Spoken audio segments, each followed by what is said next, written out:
Hey everybody, this is Dust Online Gaming, running through a couple of our gameplays from the first version of the deck, the blue-red artifact or altar mill. So obviously the first version of the deck goes with the first deck tech.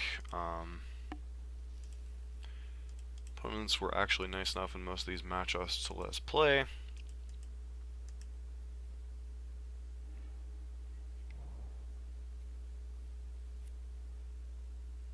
Discarded a first hand because it was 6 lands, War of Invention. This hand obviously has the 2 combo pieces plus Serum Visions, Metallic Mastery to pair with the Liquid Metal Coating. Play Island, cast Serum Visions. Draw land, 2 things. I think we either bottomed both or kept the Manic Vandal. I'm not really sure which. Just trying to go through. I guess we ended up keeping the Manic Vandal. Fetch an island, play Liquid Metal Coating, pass. Just combos us here. They go through their thing. They eventually find the Scarab Trawler and Mirror Retriever Loop, and we go ahead and concede. Game 2, this is the one that actually shows us that the combo works. So this hand, obviously a couple Serum Visions, Alter the Brood, definitely keeping that. I'm just going to go through the thing, because there's not really a lot to these games other than the fact that, the combo basically set up as soon as we find, start milling our opponent out here, get Master Thief, steal their Mox Opal. Just go through the game. Gluttonous Crane whiffs. Mill a copy of our opponent's card. And this is where things kind of get interesting. We ultimate Saheeli, go get combo, get an extra Altar of the Brood. So how the combo works is you play Liquid Metal Coating,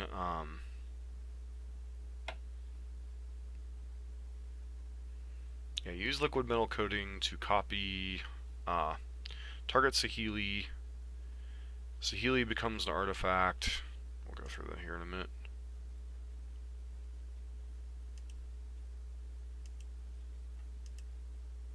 Maybe.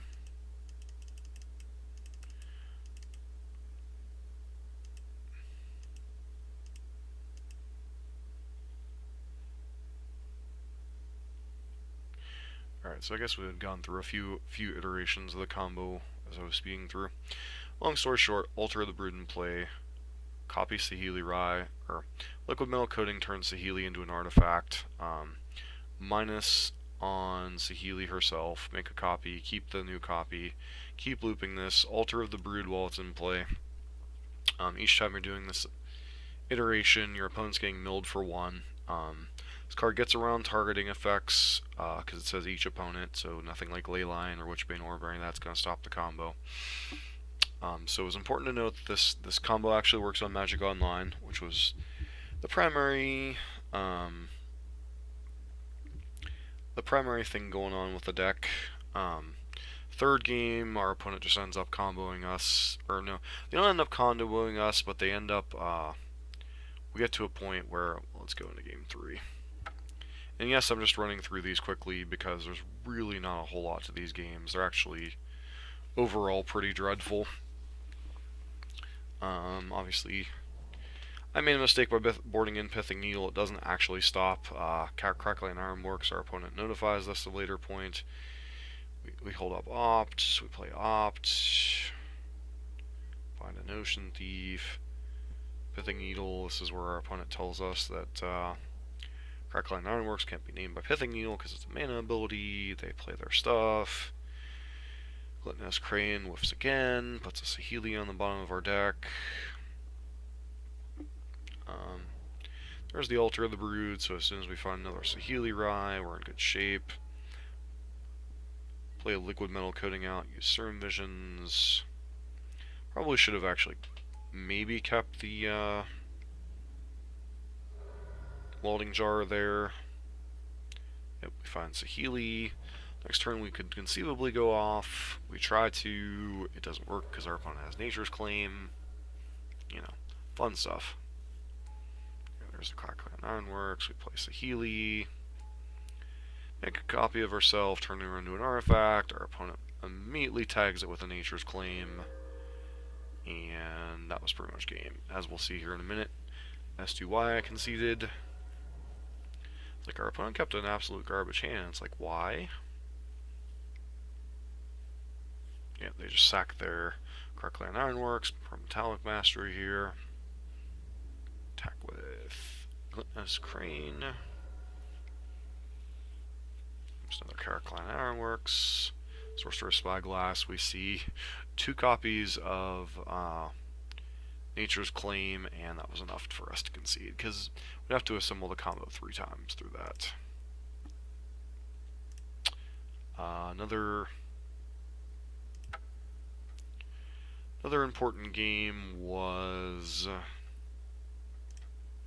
this one against Flip Flop Blop. So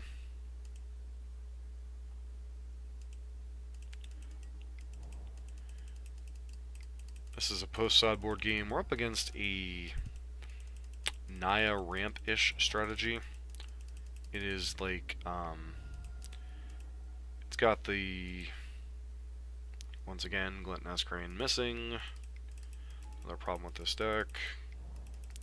Set up a couple of Ensnaring Bridges. Our opponent plays Primeval Titan, Windbreast Heights, Mosswarp Bridge, kind of ramp with Knight of the Reliquary, Lotus Cobra and such. They have Emeralds in their deck, so there's a lot of powerful stuff going on over there.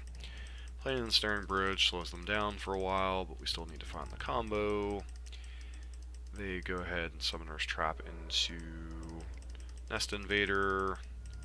Get to flip their bridge. We find Master Thief. So Stony Silence does obviously hurt the combo a lot. But I'm going to go ahead and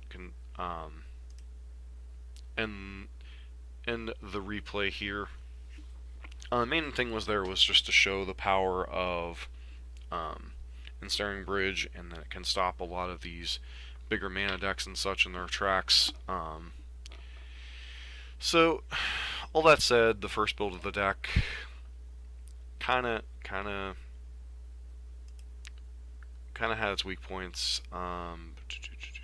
Where is these deck lists here? Alright. So the first version of the deck, obviously this is what we were playing. Kind of added the pieces around the core that was suggested by my brother's friend Andy.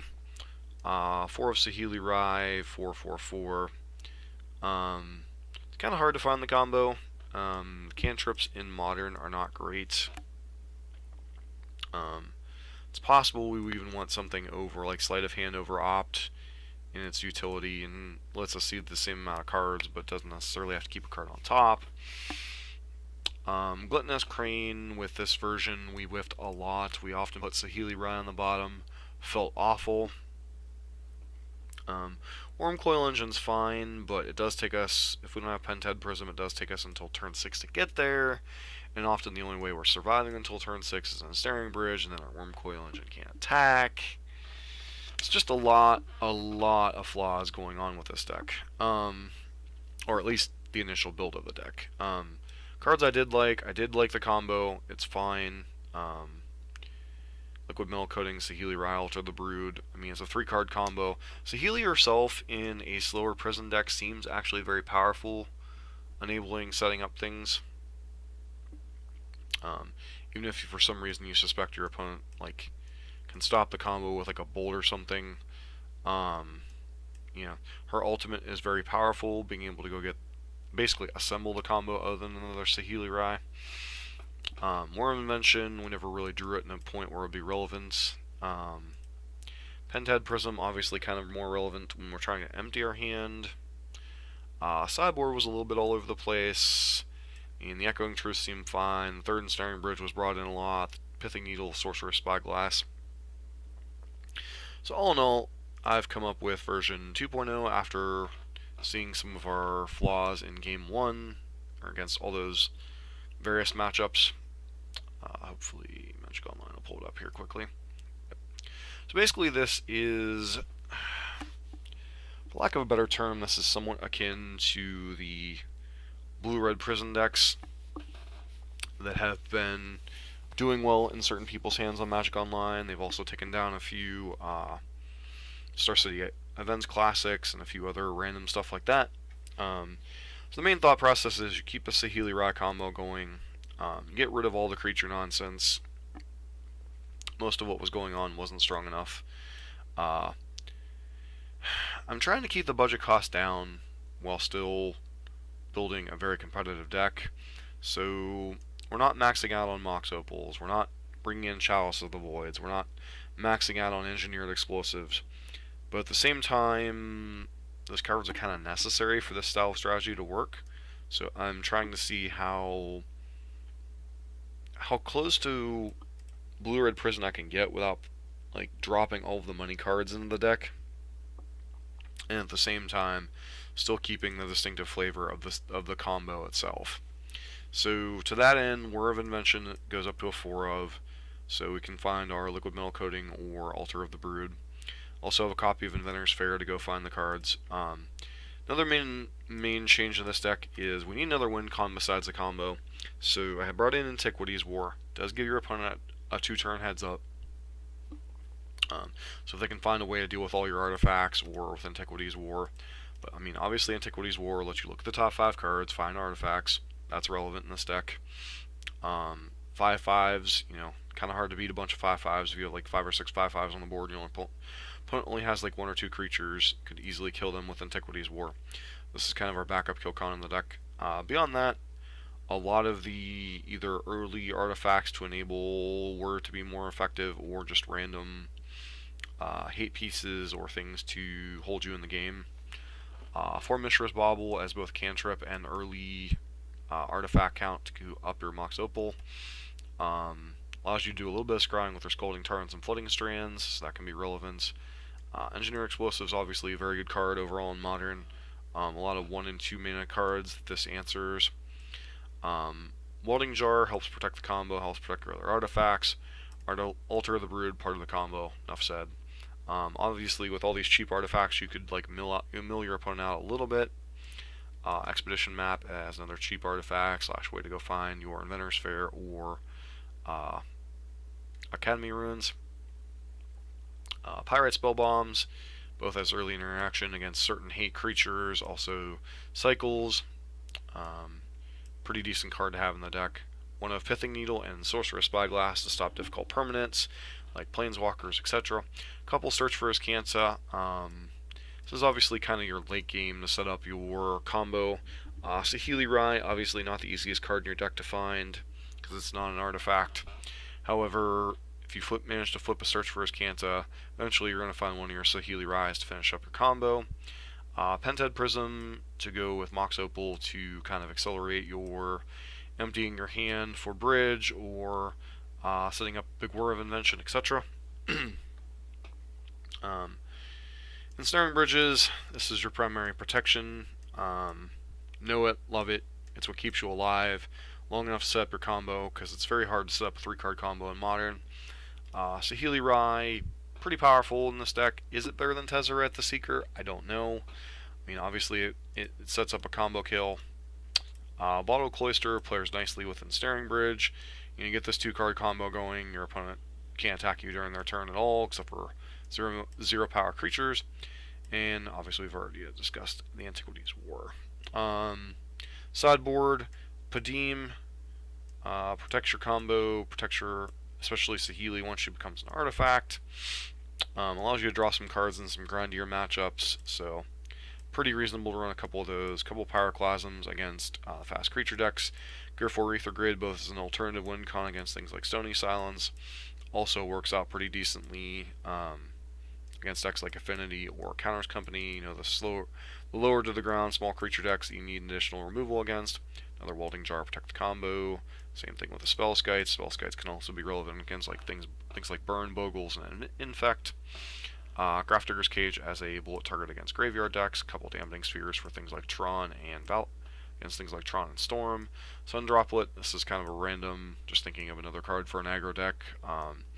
May not be the best card for the sideboard, I don't know.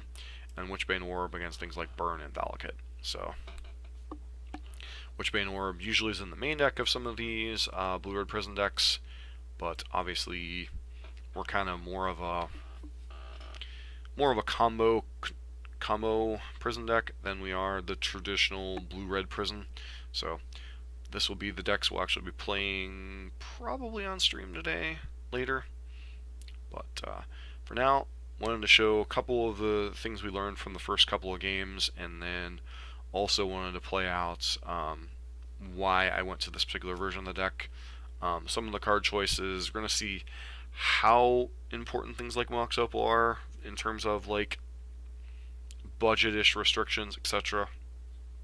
So I'm hoping this is pretty close to the final product, like we'll be able to get a pretty good evaluation of whether this is good or not. So this has been Dust for Dust on Gaming with some gameplay from the first couple of games from version 1 and then the deck tech for version 2.